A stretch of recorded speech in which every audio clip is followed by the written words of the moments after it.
Pour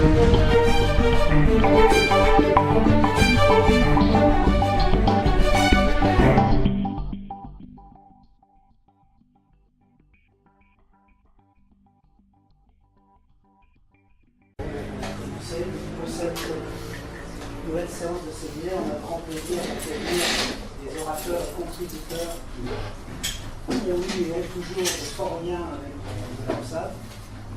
Et donc, Thomas vient un peu plus lointain de l'université de Mons, et Vincent, un peu plus près, qui vont nous parler de problèmes d'apprentissage de modèles de tri, mais avec la spécificité de faire de l'apprentissage à partir de grosses masses de données, c'est un sujet à la mode. Voilà, de temps en temps.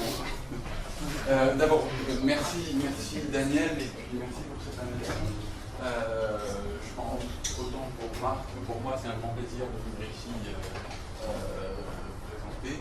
En ce qui me concerne, j'ai toujours un peu l'impression de venir à la maison, mais en tout cas, je me sens chez moi quand je viens ici. C'est comme ça que je devrais le dire.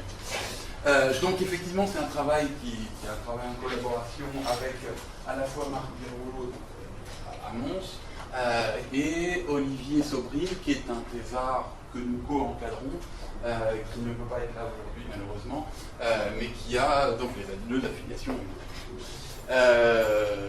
Et comme tu l'as dit Daniel, ce dont on va parler, c'est d'apprendre, enfin de voir comment faire en sorte d'apprendre des modèles de classification, des modèles de tri, mais sur base de gros jeux de données, de gros ensembles d'apprentissage. Quand je dis gros, ça sera en termes... c'est le fait que la taille des jeux de données, ce n'est pas des jeux de données qu'on a l'habitude de traiter en aide à la décision, où généralement les learning sets, les ensembles d'apprentissage sont liés à l'expression par un individu d'exemples de classification, et typiquement on en a quelques dizaines. Quand on en a une centaine, c'est énorme. Là, on ambitionne de parler de quelques milliers, voire de dizaines de milliers d'exemples d'apprentissage. Et donc, ça retrouve, enfin bon, voilà, c'est de ça qu'on va parler. Donc, le plan de l'exposé va être relativement simple. Une introduction au problème. Je vais vous introduire un algorithme qui en fait une méta-heuristique qui permet de faire l'apprentissage et montrer comment elle marche à travers des expérimentations et puis conclure. Bien. Pour introduire un petit peu ce problème, je vous ai pris ici un exemple qui est un exemple un petit peu différent de ceux qui sont pris en standard pour décrire des modèles de classification. Il s'agit ici de catégoriser des patients potentiellement atteints de cancer sur lesquels on peut faire un diagnostic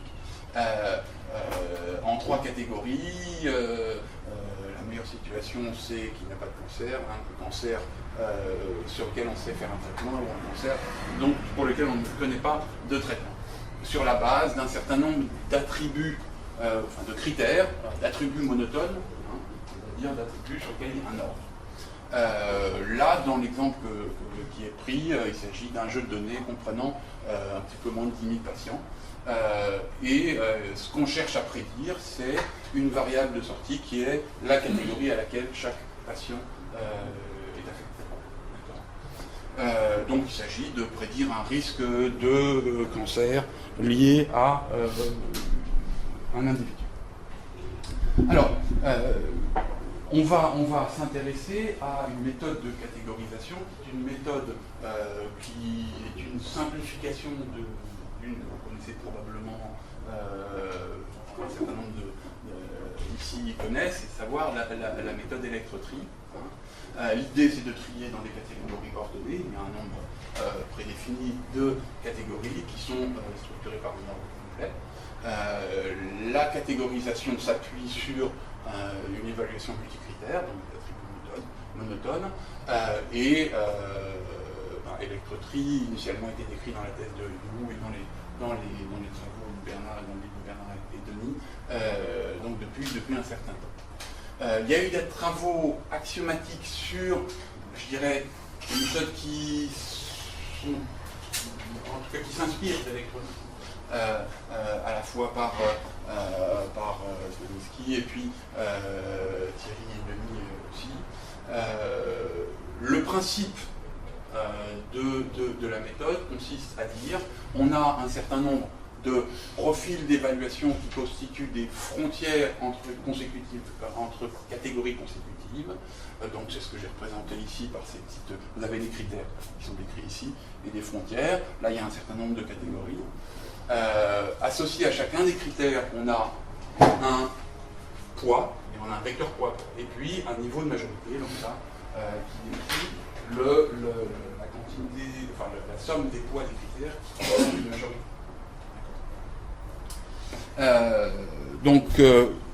C'est évidemment donc la règle d'affectation qu'on va considérer avec ces données en entrée, c'est de dire alors, si je la décris avec deux catégories, c'est plus simple, l'objet va être catégorisé dans la catégorie du haut dès lors que l'ensemble des critères pour lesquels cet objet est au-dessus de la frontière forme une majorité, c'est-à-dire que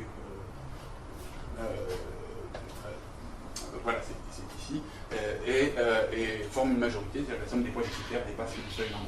D'accord ? Alors quand on généralise à plus de catégories, eh bien on est dans une catégorie CH, dès lors que vis-à-vis de la frontière du bas de la catégorie, il y a majorité, et il n'y a pas majorité vis-à-vis de la frontière du haut. D'accord ? Donc ça c'est la règle qui constitue la base de ce qu'on va chercher à apprendre. Donc on va chercher à apprendre je dirais un jeu de poids additif et niveau de majorité et ses frontières des catégories. D'accord ? Donc en comparaison de la méthode électrique originelle, vous voyez qu'il y a deux simplifications qui ont été opérées. La première consiste à ne pas considérer des seuils de discrimination dans la comparaison des alternatives vis-à-vis des frontières, d'une part. Et la seconde simplification consiste à ne pas considérer de phénomène de veto, de discordance. Donc le MR sort, c'est pas Monsieur sort comme Bernard se le fait lire, mais c'est majority rule sorting. C'est une règle majoritaire. Très simple. D'accord ? Donc c'est ça qu'on va chercher à apprendre. Alors, avant de poursuivre, on va considérer cette procédure MR sort dans une perspective, je dirais, tantinette différente de celle dans laquelle, en standard, on la considère dans le domaine de l'aide à la décision. Puisque dans le domaine de l'aide à la décision, eh bien, on va chercher principalement à essayer d'éliciter un modèle de ce type-là à partir d'exemples d'affectation qui sont fournis par le décideur, et de ce fait-là, comme je l'ai dit, l'ensemble d'exemples d'affectation est de taille relativement limitée. Dans le domaine de l'aide à la décision, je pense que aussi qu'il y a une emphase qui est mise sur le fait qu'une interaction s'installe avec le décideur dans la phase où on va éliciter le modèle de préférence. C'est-à-dire, on ne va pas prendre un jeu de données, entrer ça dans un algorithme et obtenir un résultat. Généralement, il y a une discussion qui se fait, qui progressivement fait converger la discussion entre l'analyste et le décideur vers à la fois un ensemble d'exemples d'affectation et un modèle compatible. Un des éléments importants, c'est que la procédure d'élicitation, la discussion qui s'instaure entre le décideur et l'analyste, la valeur ajoutée du travail ne réside pas uniquement dans le résultat qui est obtenu, c'est-à-dire le modèle, mais aussi les insights que le décideur acquiert au cours de la procédure d'élicitation. Et puis il y a un souhait de pouvoir interpréter le modèle qui en sort, qu'on obtient à l'issue de cette phase d'élicitation. Ça, c'est la perspective, je dirais, standard de l'aide multicritère à la décision. Alors, on va shifter un tout petit peu quand même dans le travail que je vais vous présenter par rapport à cette perspective d'ensemble vers une perspective qui est plus du domaine de l'apprentissage des préférences au sens statistical learning, au sens machine learning de cette communauté qui vient d'intelligence artificielle et qui met une focale très forte sur l'efficacité algorithmique, puisqu'il vise à résoudre des grosses masses de données, enfin des grosses instances de données. Donc, dans ce contexte-là, l'interaction avec l'utilisateur, et là volontairement j'utilise le terme utilisateur, tout à fait forcément de la même perspective, l'interaction, elle est relativement faible, voire absente. Il y a quand même une partie de la communauté qui font ce qu'ils appellent du active learning, où il y a une forme de réaction quand même. Toutefois, elle est sans commune mesure avec la perspective dans laquelle il y a un investissement de console. Et du coup, vraiment, le cœur, mis à part l'efficacité algorithmique, le cœur de la validité d'une démarche, d'un algorithme, c'est dans quelle mesure, pour un jeu de données, il est capable de restituer correctement des classifications. Quand je dis un jeu de données, c'est un jeu de données réel, une instance de données qui peut être bruitée, dont on ne connaît pas le modèle au départ, etc. Donc, voilà, on opère dans ce travail-là, avec le vice-prix et Marc, un glissement progressif vers un petit peu trouver de l'intérêt dans cette communauté-là. Alors, un petit peu d'historique sur ce qui a été fait dans le domaine de l'apprentissage des modèles électro-tri et MRSort de manière plus spécifique. Il y a eu pas mal de travaux, notamment basés sur de la programmation mixte avec des variables binaires, où l'idée était de représenter sous forme d'un programme mathématique l'apprentissage, où les variables binaires, dit rapidement, représentaient le fait qu'une alternative était au-dessus ou en dessous d'un profil. C'est pour ça qu'on avait besoin de variables binaires. Mais bon, en termes de résolution, tout le monde comprendra bien que le nombre de variables binaires, si je ne dis pas de bêtises, il dépend du produit nombre de catégories moins 1 fois le nombre de critères, il croît énormément, alors qu'on a un grand ensemble d'alternatives, le nombre de critères va pas croître énormément, mais donc ça devient intraitable assez rapidement. Alors, il y a eu des tentatives, et une première tentative notamment de Tumpos Zuponitis et d'autres auteurs dont j'ai plus le nom en tête, c'est Michael et Constantin, de toute façon, qui ont cherché à apprendre un modèle électro-tri où eux s'étaient placés dans un contexte où ils apprenaient tout. Quand je dis apprendre tout, c'est-à-dire un modèle standard avec les seuils de veto et les seuils de différence. Mais sinon, la littérature est relativement, pas très fournie dans cette direction. Donc, l'objectif du travail là, que je vais vous présenter, c'est justement d'apprendre un modèle MRSort, Majority Rule Sorting, à partir d'un grand ensemble d'exemples d'affectation. Donc ici, j'ai mis par exemple une centaine un millier d'exemples, ce qui constitue un pas vers le monde du préférentiel. Et combien de critères? Là, on a pris une dizaine de critères, 5 catégories. Le nombre de critères, en fait, n'est pas si déterminant que ça dans la difficulté à résoudre les choses. On a été jusqu'à... ceci dit, on n'a pas été, je crois, jusqu'à une vingtaine de critères ou un truc comme ça. On ne s'est pas vraiment penché sur cette dimension-là, pas spontanément cette réaction-là, et en plus les benchmarks, les jeux de données disponibles sur lesquels il y a des gens qui ont déjà travaillé, s'il y en a un qui fait 36 attributs, mais on le verra après, donc on pourra discuter ça. Donc ça c'était pour introduire un peu, voilà, qu'est-ce qu'on va faire, ok? Alors, ce que je vais vous décrire maintenant, c'est le principe de la métaheuristique qu'on a proposé. D'accord? Son principe, alors déjà, qu'est-ce qu'elle prend en entrée? Elle prend en entrée des exemples d'affectation, c'est-à-dire des vecteurs, des représentations avec une catégorie à laquelle elle doit. L'objectif, c'est d'apprendre les profils, et puis le jeu de poids et le seuil de majorité. Et ce qu'on peut dire, si on veut regarder, décomposer ce problème, la partie qui consiste à apprendre uniquement les poids les limites des catégories étant connues. Cette partie-là est relativement facile. Elle est facile parce qu'elle se formule comme un programme linéaire. D'accord? Il s'agit en continu, d'accord, sans variables binaires. Les variables binaires sont liées à l'introduction de la connaissance de savoir où situent les profils. Donc cette partie-là est relativement simple. Donc cette partie-là, en fait, on l'a gardée comme un morceau de notre métaheuristique. D'accord?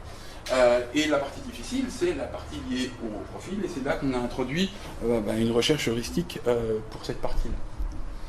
Donc, quelle est l'idée? L'idée de principe est très simple, c'est un algorithme évolutionnaire qui va gérer une population de solutions, les solutions étant des modèles MRSort. C'est-à-dire qu'on a un ensemble de modèles MRSort, c'est-à-dire de paramètres du modèle, des profils et des poids, qu'on va faire évoluer de façon itérative en faisant deux choses alternativement. On optimise les poids à profil fixé, et ça c'est de la programmation linéaire, et on améliore les limites des catégories, et ça va être une heuristique que je vais vous présenter, qui s'appuie sur justement la connaissance qu'on a de la manière dont chacune des alternatives se classifie, avec les poids connus.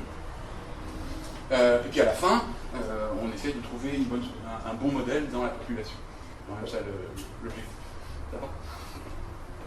Donc si je décris, oui, il est là, la forme générique le fonctionnement très haut niveau de l'algorithme, on va initialiser une population, on va essayer de trouver quelque chose de pas trop idiot au départ, mais pas faire complètement random, mais on initialise une population. Grand N, c'est le nombre d'éléments de ma population, le nombre de ce modèle MRSort que je vais considérer. Et qu'est-ce que je vais faire? Eh bien, dans une boucle, je vais, pour chaque modèle MRSort de ma population, je vais optimiser les poids, c'est-à-dire trouver les poids qui restituent au mieux, je vais vous le décrire comment le faire après, qui restituent au mieux l'ensemble des exemples d'affectation, et puis, avec ces poids-là, essayer d'ajuster les profils, et je vais vous montrer comment le faire. Donc il y a deux parties qui sont là, et ça on va le faire pour tous les modèles, et on va ne conserver que, là en gros on va réinitialiser, pour réinjecter de la diversité, on va réinitialiser la moitié des modèles qui aboutissent à CA, c'est Classification Accuracy. C'est le taux de restitution des exemples. Donc on va jeter à la poubelle, entre guillemets, la moitié des modèles pour en réinjecter des nouveaux, en gros avec la même heuristique que l'initialisation. D'accord, c'est une forme de... et puis on s'arrête. Alors, le critère d'arrêt, c'est soit on a un modèle qui restitue tous les exemples, c'est pas la peine de continuer, soit on fixe un maximum du nombre d'itérations. D'accord. Bon, voilà le schéma général de l'algorithme que je vais vous présenter. Donc maintenant, ce que je vais avoir à vous présenter, c'est ces deux items-là. D'accord. Je vais commencer par le plus simple, la partie apprentissage des poids, puisque non, je ne vais pas commencer par ça. Je vais commencer par l'initialisation. Comment est-ce qu'on initialise la population de modèles au départ? Alors, on pourrait les tirer au hasard, tout à fait random. On essaye de faire un tout petit peu mieux. On va générer des profils de la façon suivante. Je vais considérer chaque critère indépendamment. Et je vais faire comme si le critère était un dictateur pour la classification. Et je vais essayer de positionner le critère de sorte que le taux de classification soit le plus élevé, chaque critère étant un dictateur. Alors évidemment ça ne marche pas, enfin ça marche pas, ça ne donne pas une classification exacte, mais ça tend à positionner les profils à un endroit qui pourrait être best guess, quoi, un bon premier point de vue. Voilà, pour dire les choses très rapidement. Il n'y a pas un risque que ça introduise un gros biais? Alors, ça introduit un biais. Alors, je ne vous ai pas encore tout à fait tout dit.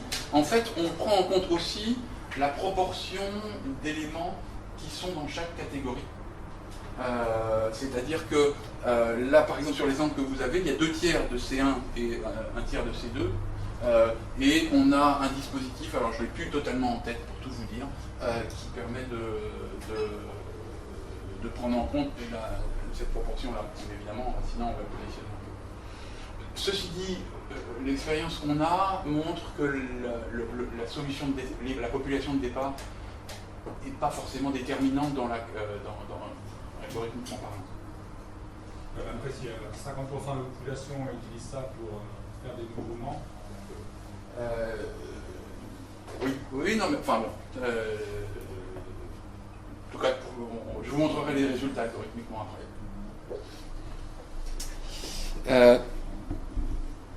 Alors, donc ça c'est pour l'initialisation. On a une population de modèles, bon, et puis, alors, bien sûr, on va apprendre les poids qui correspondent à ces profils-là, hein, à chaque fois. Alors, comment est-ce qu'on va faire? Qu'est-ce qu'on a comme variable si on veut apprendre seulement les poids et le lambda? On a les WJ qui sont les poids et le niveau de majorité. Et ce qu'on va faire, c'est... Alors, qu'est-ce que c'est que ces contraintes-là, hein? Ces contraintes-là représentent le fait qu'une alternative A va être affectée à la catégorie H, donc il doit y avoir une majorité par rapport au profil du bas, c'est-à-dire BH-1, d'accord, et il ne doit pas y avoir une majorité par rapport au profil du haut. Quand je dis par rapport au profil du haut, c'est-à-dire que A a des valeurs au-dessus du profil du bas de la catégorie sur un ensemble qui forme une majorité, et par rapport au profil de haut, il n'y a pas une majorité. D'accord ? Donc on écrit avec des slacks, avec des variables d'écart, ces contraintes-là, et ce qu'on va chercher, c'est à minimiser la somme des variables d'écart dans ce programme mathématique. D'accord ? Et ça nous permet de trouver les poids qui minimisent cette somme, qui ne nous garantit pas qu'on constitue tout, puisqu'il y a effectivement des phénomènes de compensation entre les variables d'écart, mais qui, sur l'ensemble, donnent une bonne solution. D'accord ? Donc, gardez en tête simplement que cette partie-là, c'est de la programmation linéaire. Et donc, ça, on sait à peu près faire. Bien. Alors, ceci étant fait, si je reviens sur... donc, je suis là. Donc, maintenant, je voudrais savoir comment j'ai appris les poids. Enfin, j'ai fait au mieux avec mes... pour avoir des poids qui vont aussi bien que possible. Je voudrais réviser les profils. Réviser les profils, c'est les repositionner, reconfigurer les profils, de sorte que, avec ces poids-là, ça améliore le taux de classification. Vous voyez l'idée, d'accord ? Alors, il faut réfléchir un tout petit peu plus. Hein ? Alors, pour qu'on réfléchisse ensemble, j'ai pris quelques exemples pour vous montrer ce qui peut se passer.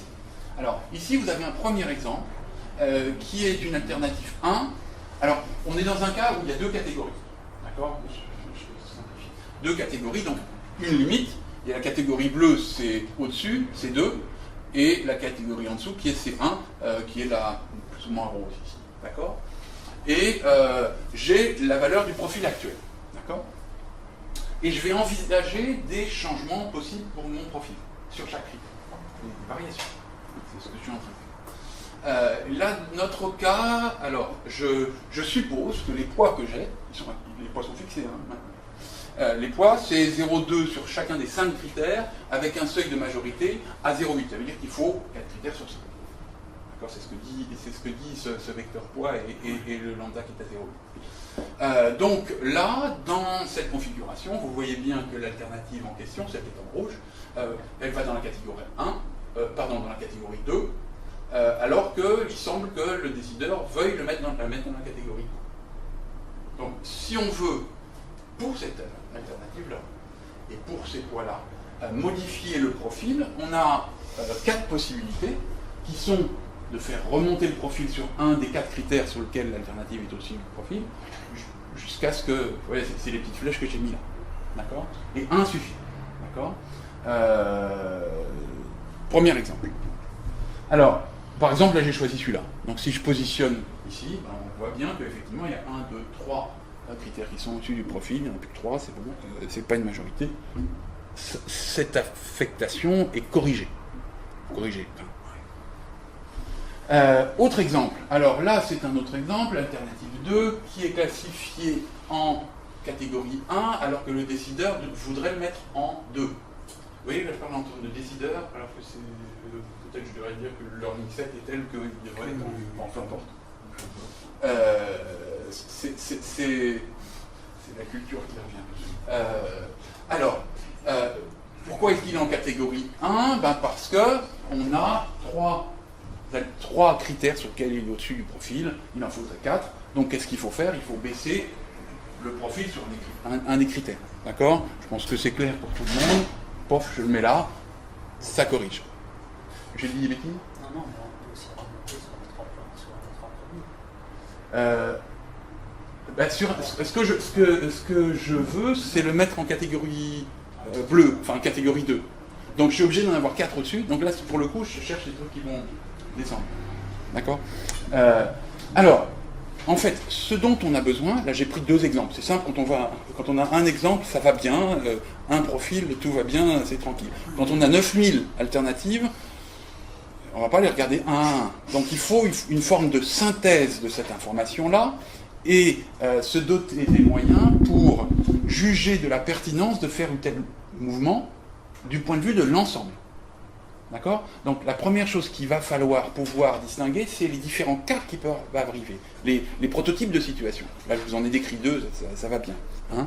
Alors, voilà les 6 cas qui peuvent intervenir. Si je vous les décris. Les cas qui peuvent intervenir, c'est le cas d'une alternative qui est mal classifiée. D'accord ? Et pour lequel, alors, je vais considérer un changement, une modification sur d'un profil sur un critère. Je fais ce changement-là, en l'augmentant ou en le descendant. Et une alternative qui était incorrectement classifiée devient bien classifiée. Ça, c'est bien. Ces cas-là, on essaye de les favoriser. D'accord ? Alors, on a des cas qui sont aussi bien, mais qui vont seulement dans le bon sens sans corriger. C'est-à-dire qu'il se peut très bien que j'ai un exemple d'affectation qui soit incorrect, et que la modification que j'envisage sur un des critères contribue à renforcer la majorité sans passer au-dessus du lambda pour aller dans le bon sens de la correction de la classification. J'ai un sentiment d'être pas très clair. En gros, j'ai 2 critères qui sont au-dessus du profil. La majorité, il m'en faudrait 4. Je fais une modification qui me fait qu'il y en a 3. Je vais dans le bon sens. Je n'ai pas corrigé. D'accord ? Donc c'est pas mal. Enfin, ça va dans le bon sens. Alors, après, il y a des cas où j'ai une affectation incorrecte de l'alternative et où je vais faire une modification, ça ne va pas changer le fait que c'est incorrect, mais ça va dégrader la situation. Je passe de 3 critères à 2 alors que j'en voulais 4. Donc ça, j'ai pas envie. Ça ne change pas le taux de classification, mais je m'éloigne d'une bonne solution. D'accord ? Il y a une situation que je n'ai pas du tout envie d'avoir, c'est que j'ai une alternative qui est bien classifiée, qui devient mal classifiée. D'accord ? Parce que j'étais dans le mauvais sens. Donc je veux minimiser ce genre de cas. Et alors, ensuite, j'ai des affectations correctement classifiées qui restent correctement classifiées, mais avec un niveau au-dessus de la majorité qui est affaibli. Et j'ai des affectations correctement classifiées pour lesquelles je reste correctement classifié et je renforce la majorité. J'en ai pas forcément besoin, mais je la renforce. D'accord ? Donc voilà les différents cas que j'ai. Oui, mais tu ne veux pas bouger n'importe comment, tu ne veux pas baisser trop parce que tu vas, si tu as 3 catégories et que tu baisses la performance sur la catégorie au-dessus, tu veux pas, tu as une butée. Alors tout à fait. Tout à fait. Alors, là pour le moment, j'ai évoqué les choses uniquement dans le cas de 2 catégories. Voilà, alors, comment est-ce qu'on procède pour généraliser à plus de catégories ? On procède profil par profil, d'abord, première chose. Et effectivement, il y a une contrainte liée à la difficulté qui est que quand on modifie un profil, on ne peut pas le mettre au-dessus de celui qui est au-dessus. On est en dessous de celui qui est en dessous. Voilà. Bon. Le dispositif algorithmique, vous allez voir, il est lourd à présenter. Hein. C'est pas la première fois qu'on le présente. On a affiné la manière de le présenter, mais évidemment, ce point-là, je ne l'ai pas présenté explicitement. Bon, mais je voudrais surtout vous en faire comprendre le principe dans l'idée. Donc voilà. Donc l'idée, c'est de considérer toutes les transformations possibles qu'on va envisager critère par critère et pour chaque profil. Alors, quelles sont toutes les transformations possibles? En fait, si vous regardez sur l'axe du critère, toutes les valeurs prises par les alternatives. D'accord? Vous les ordonnez. Vous avez ici la description de toutes les... vous avez un nombre fini, qui est le nombre, c'est entre les intervalles des valeurs prises, qui sont les valeurs possibles auxquelles vous pouvez fixer les profils. D'accord? Donc on va envisager tous ces changements-là, modulo les remarques qu'on a faites avant, hein, Bernard. C'est-à-dire qu'on ne va pas replacer le profil d'une catégorie au-dessus ou en dessous de celle du dessus ou du dessous. Mais imaginez qu'on n'ait que deux catégories. Hein. Et on va apprécier la proportion de cas de chacune des situations que je vous ai décrites ici. Et c'est en fonction de ça qu'on va envisager de faire le changement. Alors, je n'ai pas tout à fait terminé. Je vous amène un peu vers la... Alors, je vais directement aller... Vous voyez, il y a, dans le cas où on a plein d'alternatives, c'est touffu et on a du mal à faire. Donc, on va avoir, en fait, une cardinalité de ces ensembles-là. Considérant un changement possible, j'ai une cardinalité de chacun de ces ensembles-là. Et, en fait, ça va me donner quelque chose qui ressemble à ça. C'est-à-dire que les valeurs possibles prises, elles sont là, sur cet axe-là, et puis j'ai des fréquences de chacun des ensembles. En fait, là j'ai un histogramme, c'est un des ensembles. Hein. Je le fais pour chacun des 6 cas, etc. Et en fait, ce que j'ai, c'est quelque chose qui ressemble à ça, c'est affreux.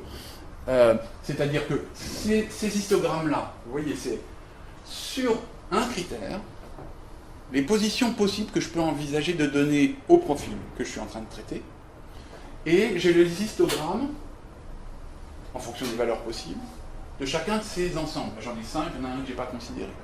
D'accord? Et on a construit un indicateur, alors c'est pas vraiment une probabilité, mais enfin, pour un changement envisagé, si je fixe le profil en question sur ce critère à telle valeur, eh bien, je vais intégrer cette information-là de sorte d'avoir un score qui me dit si j'ai intérêt de faire cette modification-là. Alors, je ne vais pas rentrer dans le détail de ce paramétrage qu'on a fait expérimentalement. Ça, c'est la manière gentille de le dire. Il y a quand même un peu d'intuition. C'est-à-dire que les ensembles où on change les classifications pour de bon, on les prend encore compte plus fortement que les ensembles où on va dans le bon sens sans changer la classification. Voilà. Mais pour vous dire qu'il y a une valeur exacte pour fixer ces paramètres-là, non. C'est un dispositif qu'on cherche à rendre efficace. Voilà. Donc, gardez en tête, à cette étape-là, qu'on a un score qui est d'autant plus élevé qu'on a intérêt à faire ce changement. D'accord?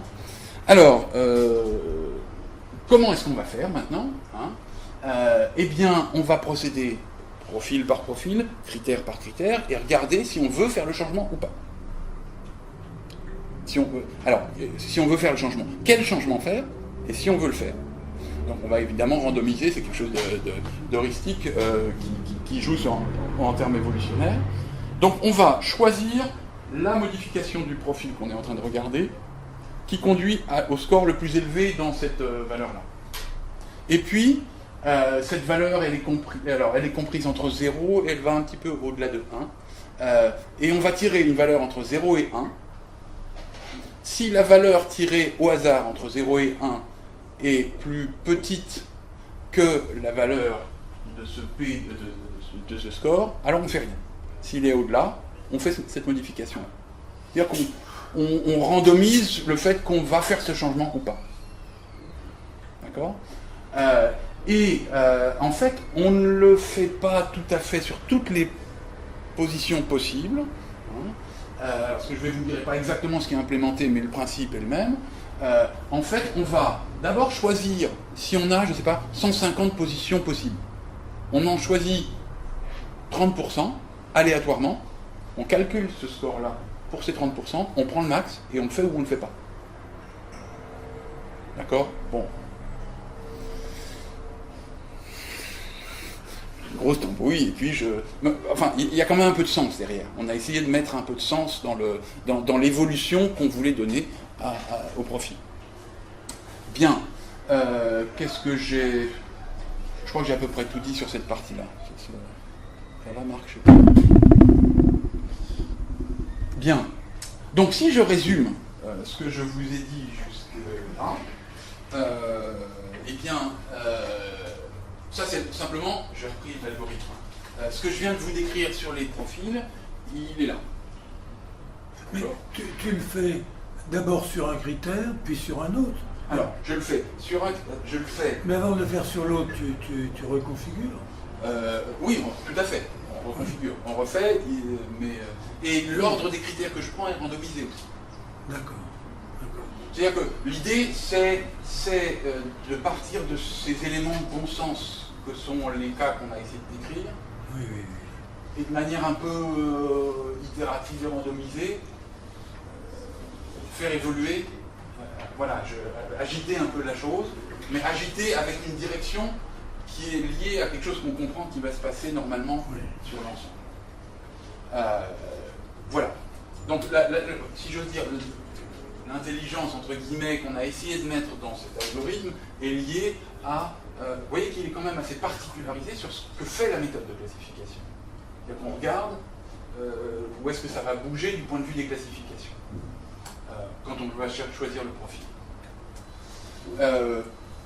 Bon, et puis on fait ça sur une population de N modèles un certain nombre de fois, et puis on voit ce qui se passe. On ajuste les poids, on ajuste le profil, on ajuste les poids, on ajuste les profils, et on écrème la moitié de ce qui est le moins bon au fur et à mesure. Donc cet écrémage joue un rôle de diversification. On rajoute beaucoup de nouveaux modèles random au départ, enfin au cours de l'algorithme. Bon. C'est le dispositif qu'on a essayé de mettre en place.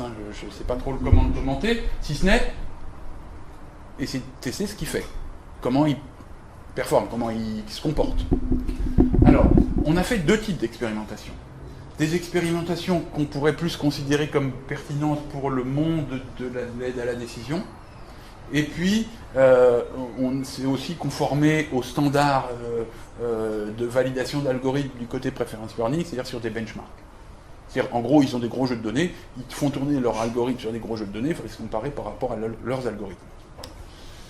Donc, je vais d'abord vous présenter les aspects expérimentation sur des jeux de données simulés.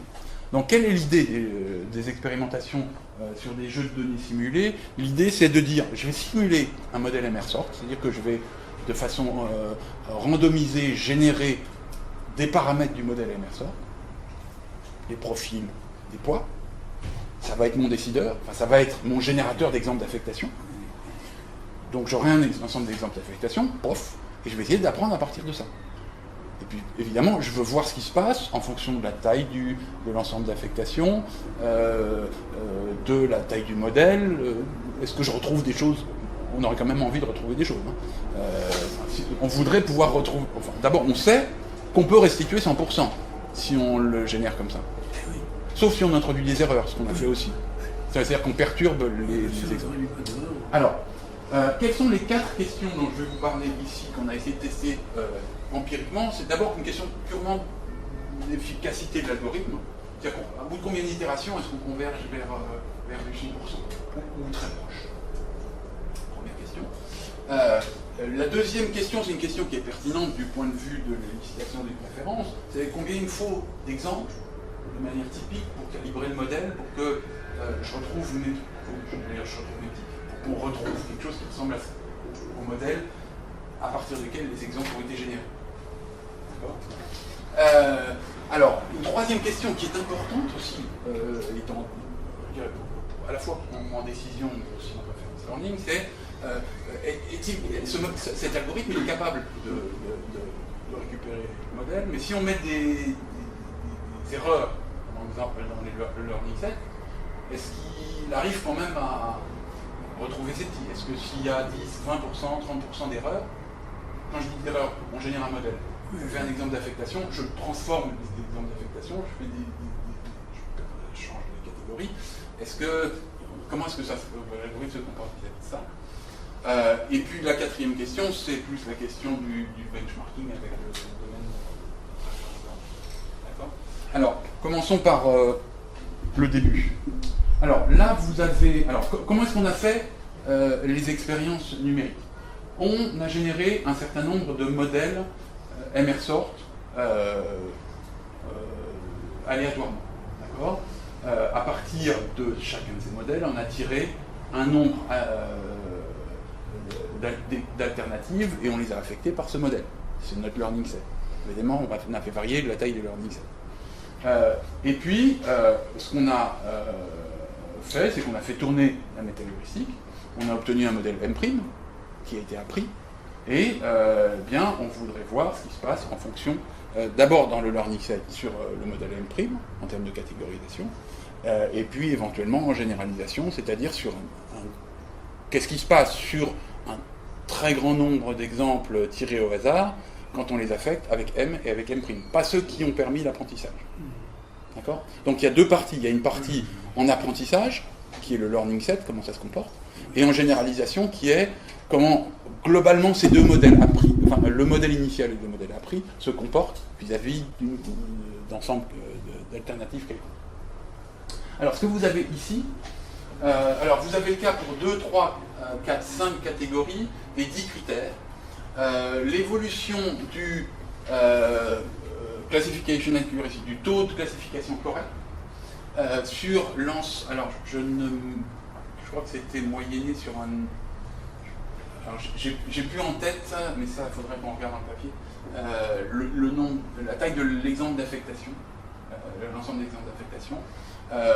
Mais vous voyez que ce qu'on observe, c'est que pour un modèle plus simple, c'est-à-dire avec moins de paramètres, on converge plus vite vers, c'est le cas ici, vers 100% que quand le modèle a plus de paramètres.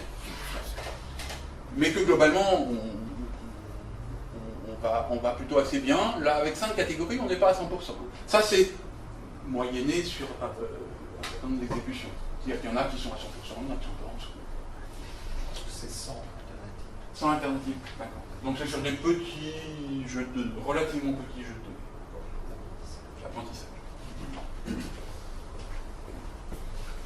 Bien. Alors, ce que vous avez ici, c'est quoi? Donc là, imaginez, on a appris pour chaque ensemble d'apprentissage randomisé des modèles. Ce qu'on va regarder maintenant, c'est comment, sur 10 000 alternatives générées aléatoirement, on obtient des catégorisations avec le modèle initial et le modèle inférieur. Et ce que vous voyez sur ce graphique-là, alors c'est en moyenne, hein, lorsqu'on fait varier le nombre de la taille du learning set, de 100 jusqu'à 1000, comment évolue, c'est avec 3 catégories et 10 critères ici, comment évolue la proportion des 10 000 alternatives tirées aléatoirement qui sont classifiées identiquement par le modèle initial et le modèle inférieur.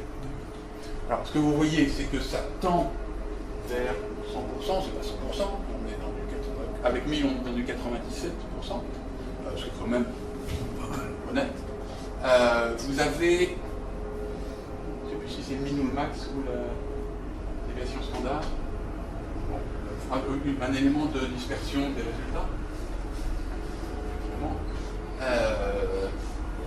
Donc ça c'est plutôt favorable. C'est-à-dire que les trois catégories des critères, en tout cas on voit le phénomène qu'on espérait voir. C'est-à-dire qu'à mesure qu'on ajoute de l'information, qu'on augmente la taille des learning sets, eh bien on converge vers le bon modèle. Quand je dis le bon modèle, c'est celui qui permis de générer les données. D'accord ? Alors, je vous ai parlé d'erreurs tout à l'heure. Alors, ce qu'on a fait, c'est, lors du processus de génération des learning sets, on a introduit du bruit. Et on a fait pour 10, 20, 30, 40% d'erreurs.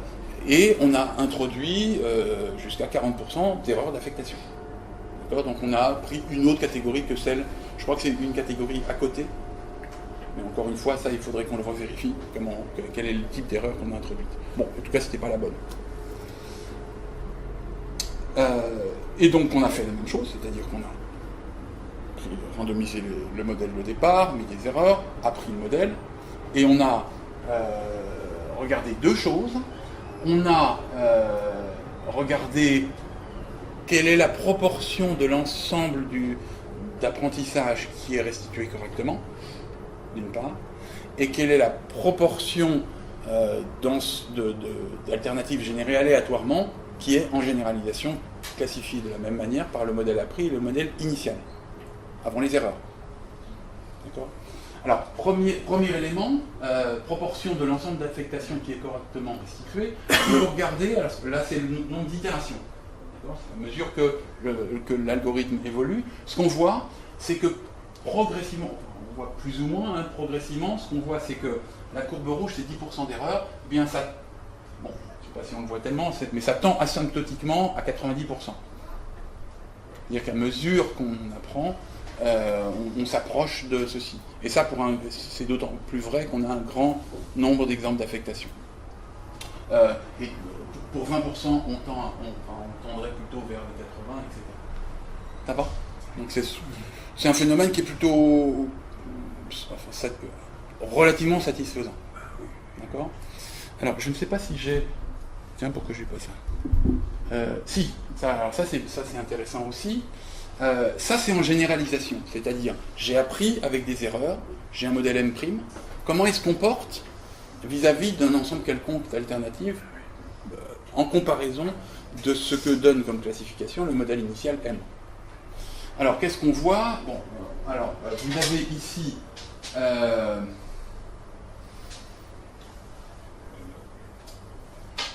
alors, la proportion d'erreurs en généralisation, ça veut dire quoi ?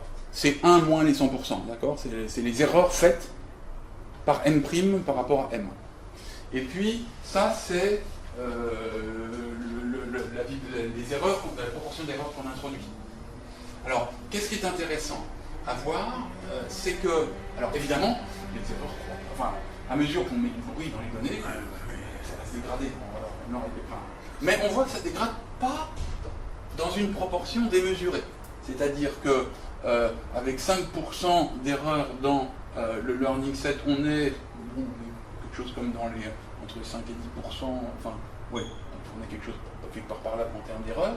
Avec 40% d'erreurs, on n'est pas plus loin qu'une quinzaine de pourcents d'erreurs en généralisation. Donc en gros, il semble quand même que le modèle a une aptitude à discriminer un peu le bruit. En tout cas, c'est une manière Alors, ceci dépend évidemment de la taille du learning set. C'est une évidence. Donc, alors, on a fait les...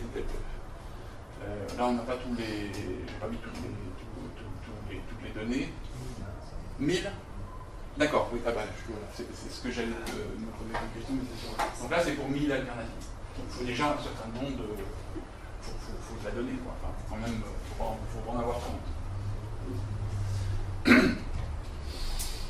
Enfin, ce que je veux dire, c'est que vous voyez que ça, on perçoit bien, au moins intuitivement, que sans avoir calé suffisamment, de manière suffisamment ferme, le modèle par un grand nombre d'instances, d'exemples d'affectation, on va avoir du mal à détecter les erreurs.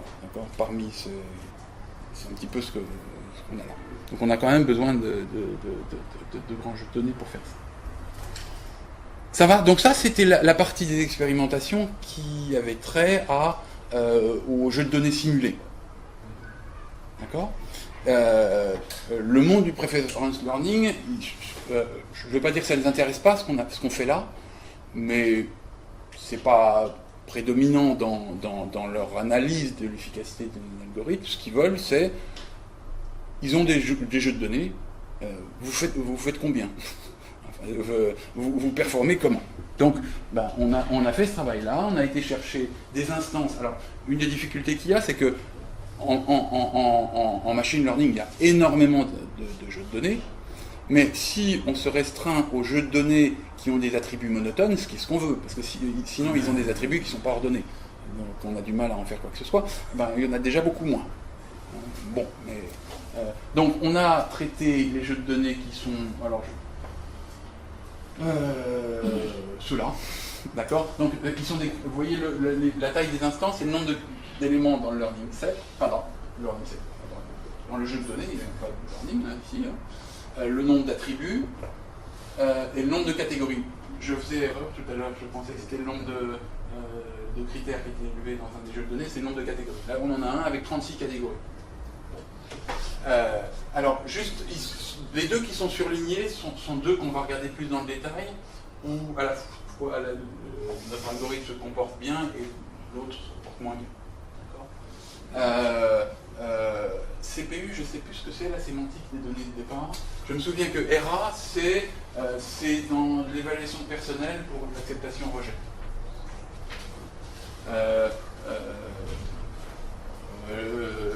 Rejection acceptance, quelque chose comme ça.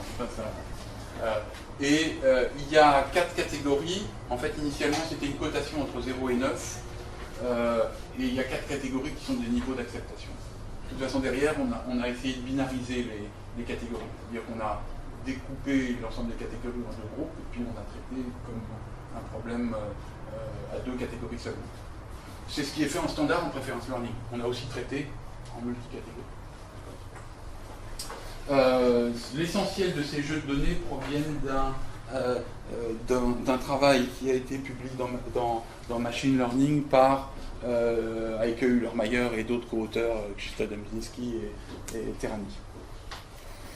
Donc, eux, ce qu'ils ont fait, c'est qu'ils avaient une méthode d'apprentissage de classification qui était basée sur de la régression choquistique, comme ils disent, basée sur du choquet, que je ne vais pas décrire ici, donc on a les jeux de données. Alors, ce tableau affreux, avec beaucoup de chiffres, je vais essayer de vous le décrire. Comment est-ce qu'on a conduit les expérimentations? On a ces jeux de données. Chaque jeu de données, on a procédé à son découpage en 2 morceaux, à chaque fois. La partie à partir de laquelle on a appris et la partie sur laquelle on fait le test.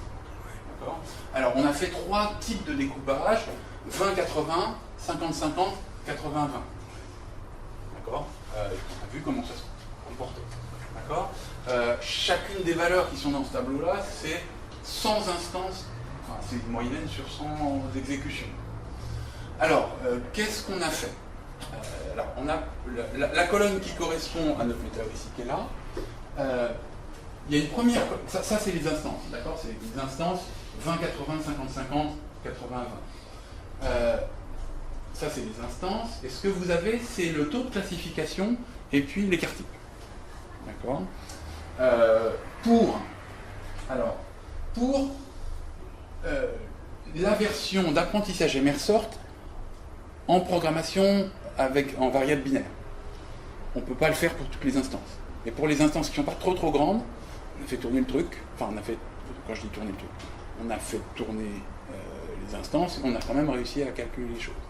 Donc là, on est à l'optimum. On sait qu'on ne peut pas restituer mieux. Alors, je voudrais tout de suite éviter une ambiguïté liée au fait qu'on n'a pas une variance qui est à 0. Pourquoi? Ça, c'est lié au fait qu'on randomise le sous-ensemble à partir duquel on va apprendre. Donc on a une restitution qui dépend du choix des 20% dans l'ensemble, si c'était représentatif par représentatif. D'accord ? Donc ce qu'on a là, c'est l'apprentissage d'un modèle Emersort par programmation mathématique. Et en gros, normalement, c'est notre référentiel. Ce qu'on a ici, c'est la performance de notre météoristique. Alors, si vous regardez, alors c'est un peu lourd à regarder, hein, mais en gros, notre météoristique, elle est pas mal. Enfin, elle est à chaque fois vraiment pas trop loin même des fois, là on est mieux même. Alors on est mieux, ça c'est un peu le hasard du choix des instances qu'on prend. Hein. Mais globalement, ce qu'on peut voir en comparant ces deux colonnes-là, c'est le fait que la méthode heuristique, en gros, ne fait pas forcément moins bien, enfin fait quasiment aussi bien que de la programmation mathématique. Alors, en termes de temps de calcul, le temps de calcul pour des instances de données d'une millier d'alternatives, c'est 1 ou 2 minutes pour la méthode heuristique, et avec Ciplex, là, de temps en temps, ça peut prendre plusieurs heures. D'accord ? Donc le gain, il est quand même là. On fait à peu près aussi bien avec un temps de calcul qui est singulièrement moins grand. Et puis, des fois, on a renoncé. Hein. C'est stoppé après une. Stopper après une, d'accord. Voilà. Donc ça vous donne une idée. Ce qu'on n'a pas pu faire, c'est on n'arrivait pas à les faire en moins d'1 heure. Avec Ciplex, sur une machine pas particulièrement musclée, mais enfin en tout cas. Donc voilà pour la comparaison de la méthode heuristique par rapport à le benchmark de nos manières de faire jusqu'à présent. Alors, on a fait 2 autres choses. Ça, c'est les résultats de l'article de Heike Müller-Meyer, Zabinski et al. CR, c'est Shockwhistic Regression. Alors, par exemple, sur les instances qui sont surlignées CPU et RA, vous voyez que CPU, ils font mieux que nous, hein, en moyenne. Par contre, si on regarde RA, eh ben, on fait plutôt mieux. Bon, et puis on ne va pas commenter tous ces chiffres-là. Mais ce que ça traduit d'une manière assez intuitive, c'est que ce qui est derrière ces jeux de données, c'est une régularité qui se... Enfin, plus précisément, c'est des jeux de données qui se décrivent mieux par une régularité qui est plutôt du type Emersort ou plutôt du type Shockwhistic Regression ou autre. On a aussi fait ça avec un modèle de type UTA10, c'est-à-dire une qualité additive. C'était 3 morceaux linéaires, je crois, hein. Et 3 morceaux linéaires. Hein. Vous voyez que ça fait. On s'est rendu compte que ça faisait pas si mal sur les benchmarks standards de préférence value. Parce que UTA10, pour dire rapidement, c'est un modèle d'utilité additive linéaire par morceau. De mémoire, on a pris 3 morceaux linéaires, mais Marc va nous confirmer, peut-être. Je crois que si, je pense que c'était ça que vous avez. Et on fixe des bornes en termes d'utilité pour dire dans quelle catégorie on va. D'accord ? Donc, vous voyez par exemple que le modèle CPU, enfin le benchmark CPU, il a l'air assez additif. Enfin, c'est très imprécis ce que je dis. Hein. Mais en tout cas, un modèle additif le restitue bien. Tandis que RA, RA il a l'air pas facile, en tout cas il n'est pas facile, mais en tout cas Emersort est concurrentiel dans la manière de le représenter. D'accord. Voilà l'essentiel. Alors ça c'était dans une version où les catégories sont binarisées, c'est-à-dire qu'on a randomisé la manière dont on découpait lorsqu'il y a plus de catégories les catégories, c'est-à-dire qu'on a considéré un modèle à 2 catégories où on a randomisé, où on coupait. D'accord ? On a transformé les données initiales en problèmes à 2 catégories. Évidemment, nous, on peut traiter le cas multicatégorie. Hein. Alors, Shockwhistic Regression, c'est pas prévu pour. Donc, on ne l'a pas fait. Enfin, de toute façon, donc on n'a pas les données. Et, bon, voilà les résultats. Je ne sais pas si ça mérite d'être commenté, mais ça va à peu près dans le même sens.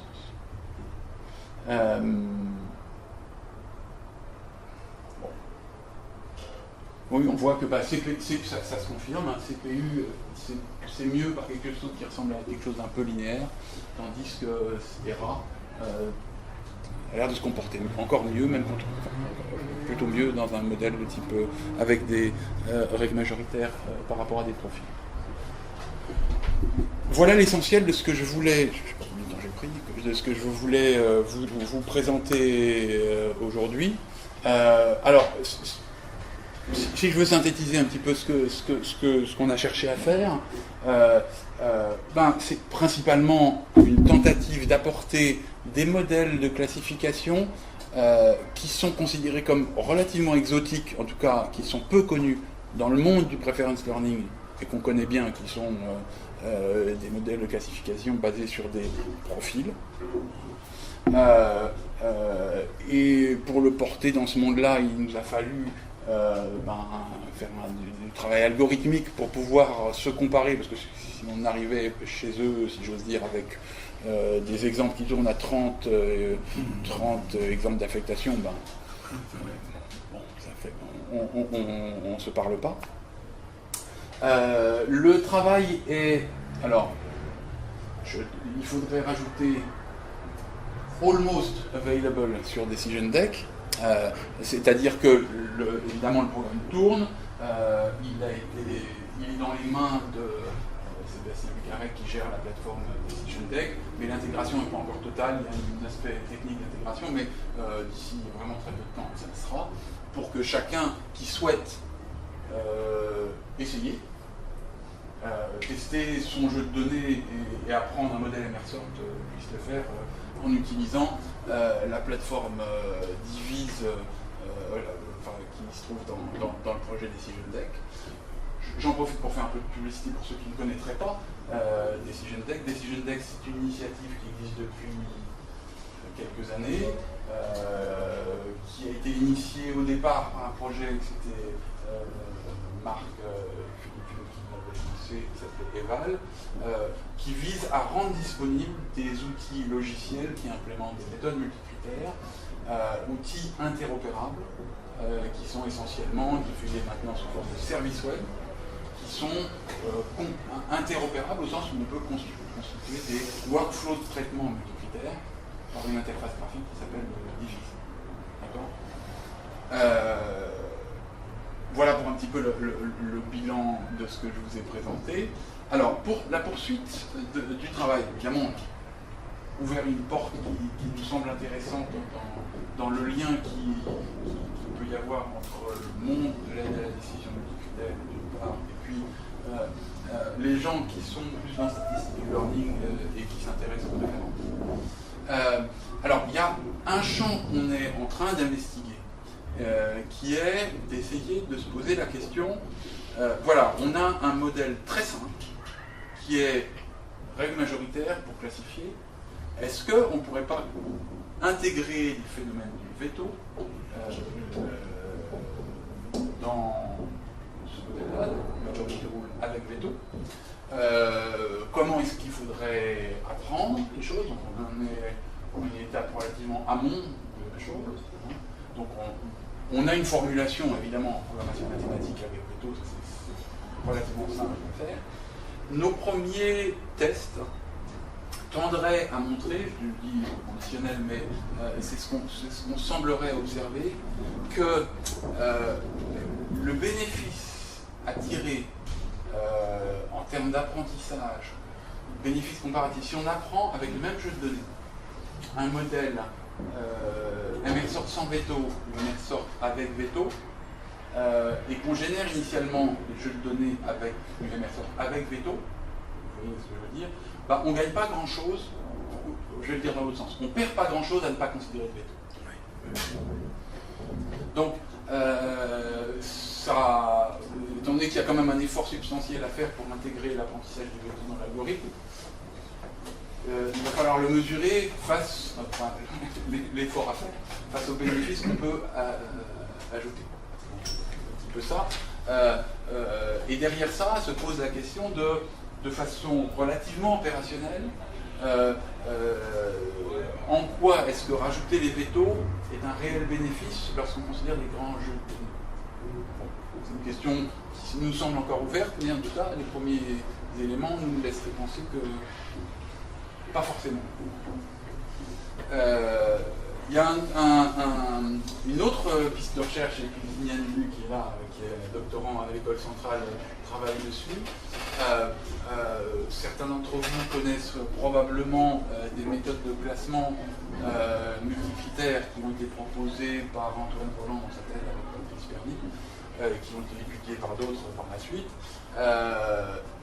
Ces méthodes procèdent pour faire un classement en faisant non pas de la comparaison par paire comme entre alternatives comme dans, je dirais, les méthodes de surclassement standard, mais compare chaque alternative par rapport à des profils de référence. Et construit ces classements en fonction de la manière avec laquelle chaque alternative se compare par rapport au profil de référence.